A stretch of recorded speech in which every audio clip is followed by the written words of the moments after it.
But Mike is standing by with an assistant professor of civil and environmental engineering. Here's Mike.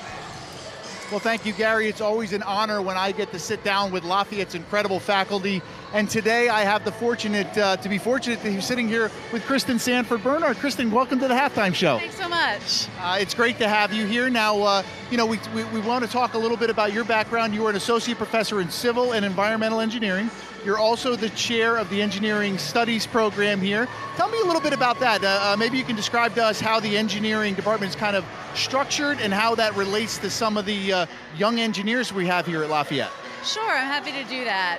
So in engineering at Lafayette, we have 4 departments and 2 programs. So we have a Department of Chemical and Biomolecular Engineering, a Department of Civil and Environmental Engineering, a Department of Electrical and Computer Engineering, and a Department of Mechanical Engineering. And those are all pretty traditional kinds of programs.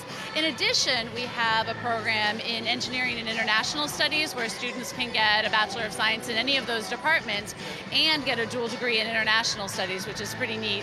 And then the program that I chair, the Engineering Studies program, students can earn a Bachelor of Arts in Engineering, which is pretty unique. That's me.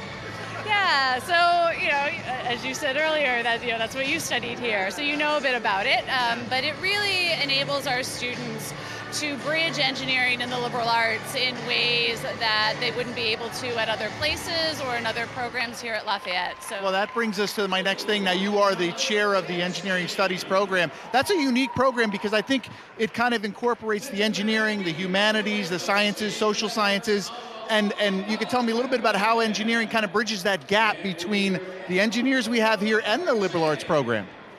Well, it does, and it allows students, a lot of our students come in and they're really interested in solving a particular problem, helping change the world. That's what engineers do.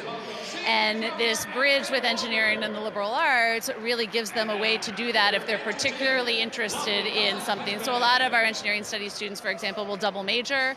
They choose their engineering courses and their humanities and social sciences courses, as well as their science and math courses, to allow them to really focus on particular problems. So if they're really interested in water, for example, right, which is of course a pressing issue in our world, they're able to pick and choose classes from different programs with the help of their advisor to really tailor their experience here in unique ways. They're also able to study abroad in all sorts of different programs all over the world, focused on all sorts of different things. And so that's another unique thing about the program. That's fantastic. Now now you've been heavily involved, I think, in the challenge for financial aid with President Byerly. We have a short clip here. Let's run that clip and see what it looks like.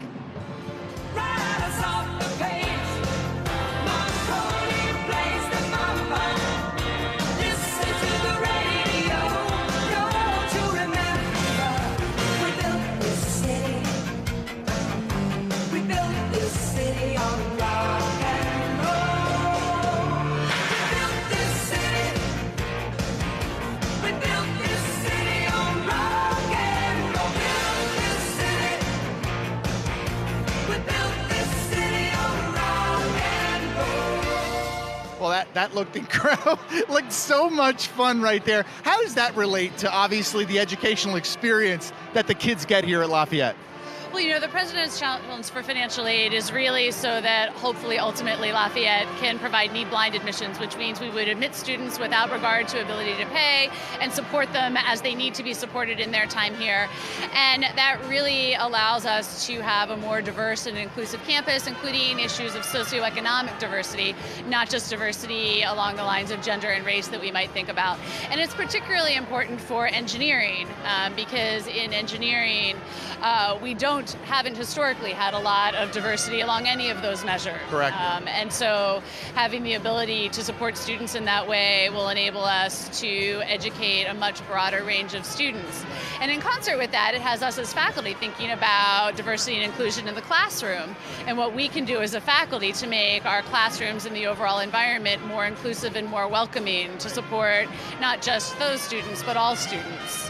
I can't say enough. Thank you so much for being here. That kind of gives everybody a feel, because everybody knows Lafayette. They know it's an engineering school. They know it's a liberal arts school, but how those two connect is so interesting. Thank you so much for a couple of minutes. Appreciate it. Thanks for having me. 2 engineers here, Gary, working it out. Gary, back to you. Great job, Mike, and certainly the engineering department here at Lafayette is of the very, very best.